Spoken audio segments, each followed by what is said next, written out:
Hello, everyone. We're now talking about best challenge about space and analog habitat management. This is a solution for sustainable long duration missions. And how can we make it possible in real or in humankind? And we gonna ask ourselves a big question here. What if we could make space not just a destination, but a home for humanity?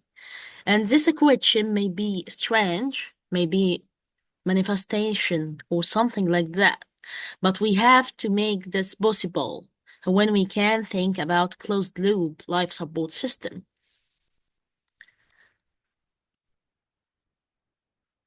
We have now this powering future settlements. One of the biggest challenges is solar power in space and wind power and hydrogen fuel cells. And this is solar power can be renewable solar energy harnessed this through advanced photovoltaic cells will be cornerstone of this like more available to wind power or hydrogen fuel cells, and this is like wind power in like atmospheres such as Mars, such as also moon. Wind turbines can supplement solar provide reliable or fluctuating these energy sources. And when we can think about hydrogen, we can think about this backup about of a long-lasting emissions. This is about to support critical systems. Okay. The biggest question here, we can ask ourselves this. Okay. What sources of renewable energy can be used in space habitat? There are several sources of renewable energy that can be used in space habitat. Solar panels are one of the most sources common and effective. They are able to capture energy that sun's ray. Another source is wind turbines, which can generate power from the movement of the habitat or from the atmosphere winds. And we can use it by hydrogen. Cells can also be used to produce electricity by combining hydrogen and oxygen from the habitat atmosphere or water supply. And finally, the biomass energy can be used to generate power by burning organic waste and producing methane gas. And the next question, we can say it. How much energy do space habitat need?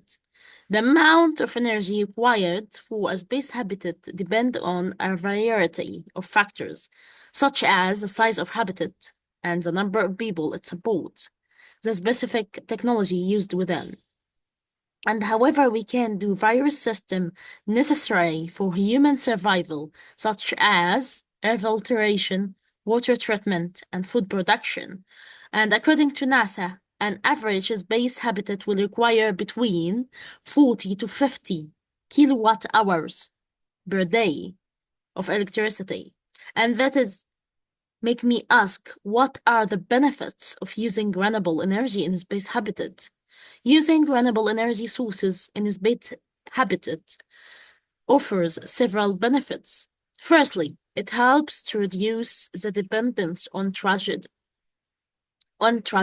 fossil fuels, which are not sustainable in long term. Secondly, renewable energy sources typically have a lower environmental impact as they produce less pollution and greenhouse gases. Additionally, renewable energy can be more reliable than traditional. And finally, using renewable energy can reduce costs over time as technologies become more efficient and affordable. We have important question here. What are the challenges of using renewable energy in space habitat? Also, several wide use of renewable energy sources in space habitat may be challenges that must be overcome. One of the primary must optimize the use of available surface area to generate and store enough energy to sustain fluctuations and may provide a constant energy supply. And finally, the technologies required for renewable energy production and storage are often complex and expensive to implement space environment, this requiring significant investment and development. We have had this like a summary about lighting, communication, and research life support. This is about harnessing solar power. We have two photovoltaic, like we said before, cells and tracking system. And this optimize it for the space environment with high efficiency and durability. But if we have to come to tracking system here, is to orient the solar panels to maximize this energy to capture as the sun moves across the sky.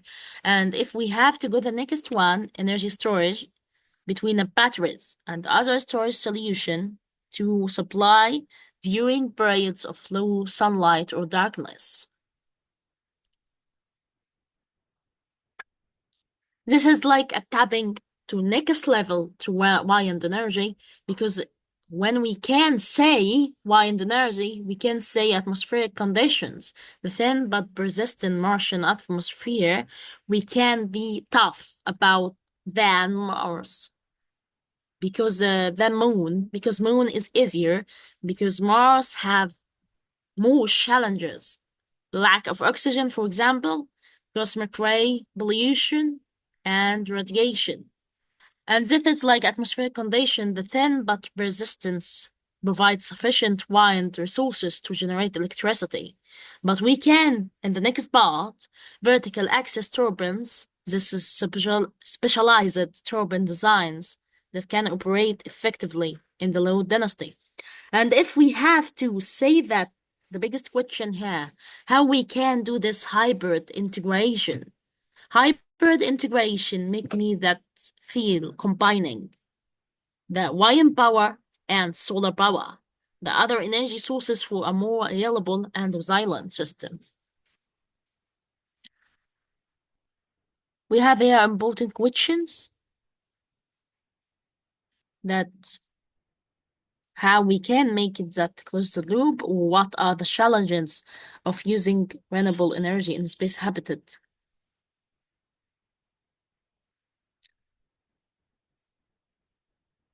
We have to reclaim this, the biggest of the challenges.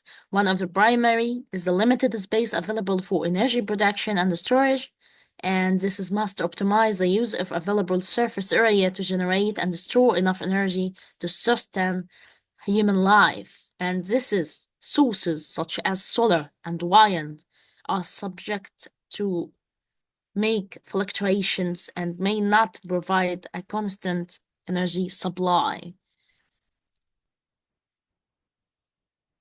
We have had in the closed loop the biggest challenge, I think, in closed loop environment like a space habitat, biomass. And we can think about biomass in closed loop sustainability. We have to make sure about biomass production and waste recycling, energy generation. And if we can think about the three topics very clear, we can cultivating planets, algae, and other organisms to generate this biomass for energy and food. And for waste recycling, we can move like planets which can recycling organic waste and carbon dioxide to support the biomass production. For energy this generation, we can convert this to biofuels. Biofuels mean like foils or something like that. No, it's about fossil fuels of directly burning it and to generate heat and electricity. We have had to consider second biggest challenges in space. It is radiation. I think radiation is the biggest and challenges and important, crucial in space, because it's not about radiation, it's about risks. We have water shielding, because if I placing water tanks around the habitat to absorb and block harmful radiation, that's make her like a shield, water shielding. But if we can think about natural shielding, we can think about heliosphere. Now the challenge, how can we make heliosphere more effective to protect our Earth? Second part, we have regulated barrier. It's utilizing the soil and rock to construct thick and dense barrier that shield against radiation also. We have to use magnetic fields because magnetic fields have to generate this powerful to deflect charged particles and cosmic radiation. And for the research we have done, Shivers 2008 research suggests that passive shielding is the only effective method for reducing space radiation exposure. Why? Due to the duration of interplanetary space missions and the isotropic nature of solar particle events and galactical cosmic radiation. However, shielding may not always result in lower radiation risks of energetic charged particles. To address this, researchers have developed a new biological shielding paradigm that exposure to proton, this generating biological resistance instead of physical protection. They found that exposure to proton and HZE particle radiation increased harmful effects such as oxidative stress, cytocystic, and cataract development. And this malignant transformation, these harmful effects can be avoided using easily accessible antioxidants. And I mean about antioxidants, it's a planets we can plant in space and produce biomass.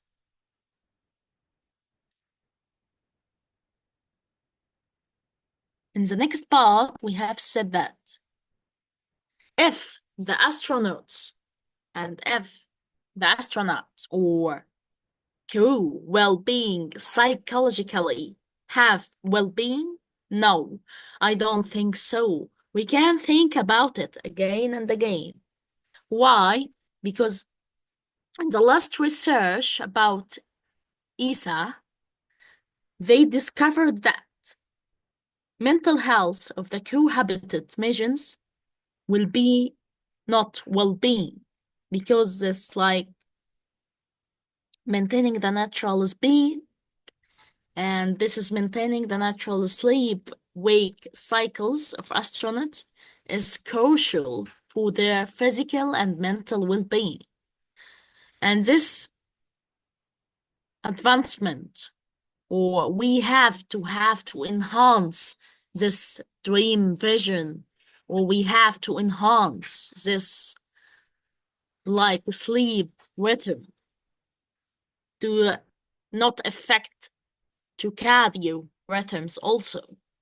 Because if we have to do that, we have to brighten the life about how we can do this in order to assist astronauts in maintaining a more regular daily or like the cardiac rhythm. The European Space Agency is now testing a new lighting system called circadian rhythms. And this is circadian light to more closely resemble Earth's natural conditions. It's like a LED panel. This LED panel automatically and progressively modifies the light spectrum and varied throughout the day. The study aims to shed light on how this system affects crew member sleep, stress levels, cardiac rhythms, and regulations and general well-being. And the result may also show how to make illumination better for people who work shifts or live in isolated or harsh areas. This look at how daily rhythms after during extended space flight and its non-24 hours cycles of light and dark.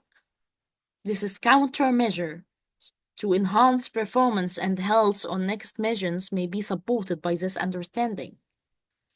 And this continuously monitoring core body temperature is a proven means of identifying this cardiac rhythms, although the procedures used to do so can be uncomfortable. Yes, researcher created non-skin sensor to do that for long-term body. This skin sensor technology for long-term can core temperature and monitoring in order to conduct in this inquiry. In the next part, we have to talk about this. What means about skin sensor technology, how we can monitoring well-being. And this is not about vital signs, cognitive monitoring, and activity tracking. This is radiation exposure can be linked with this. And if we have to find out this, we have to go to sleep patterns. Because if we have to change the sleep patterns, we have to resetting the body clock. The body clock. And the body clock, it means the body timer, it is so important to enhance this vision. Because a good sleep schedule becomes difficult to maintain in the demanding atmosphere of space, and astronauts make circadian cycles may be upset by the frequent sunrises and sunsets, which occur in space every 90 minutes, which could result in sleep deprivation in the high-stakes world of space and emotional disorders. And this diminished conditions and poor performance can result from sleep deprivations. How we can control it? If we can time it exposure to particular light wavelength combined with a scheduled sleep, scheduled is workable approach. This technique especially mimics the night-day cycle that occurs on Earth by resetting the body internal clock. And if we have to resetting this body internal clock, we have to maintaining both physical and emotional well-being can be achieved by providing astronauts with comfortable sleeping conditions, such as efficient light and noise blocking. And at the last, the European Space Agency is testing a new lighting system called circadian light to help astronauts maintain a regular daily rhythms, and this LED panel modified the light spectrum to resemble Earth's natural conditions, affecting crew members' sleep and stress level and overall well-being. The study aims to improve illumination for those working shifts or living in isolated areas. And this is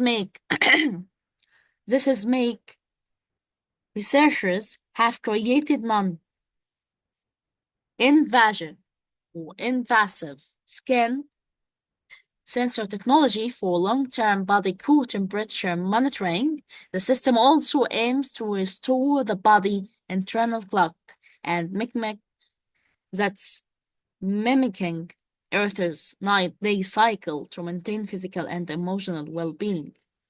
And that's make me feel like we have had to have the vital signs that the skin integrated sensor track heart rate.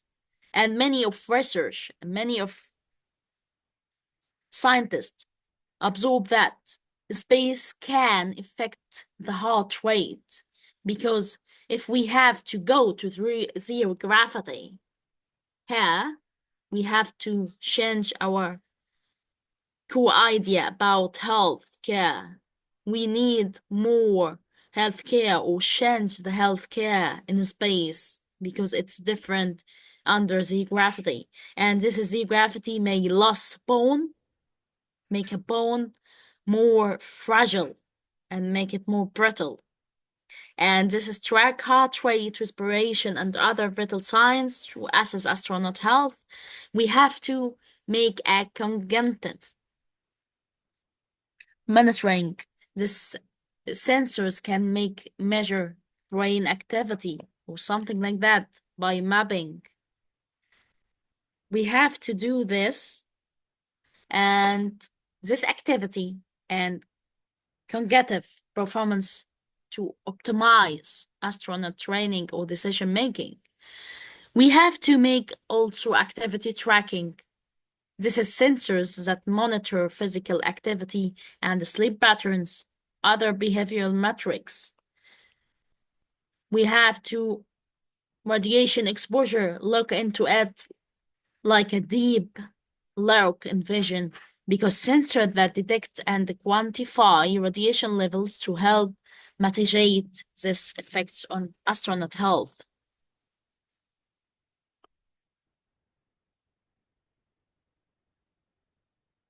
This is our presentation for today.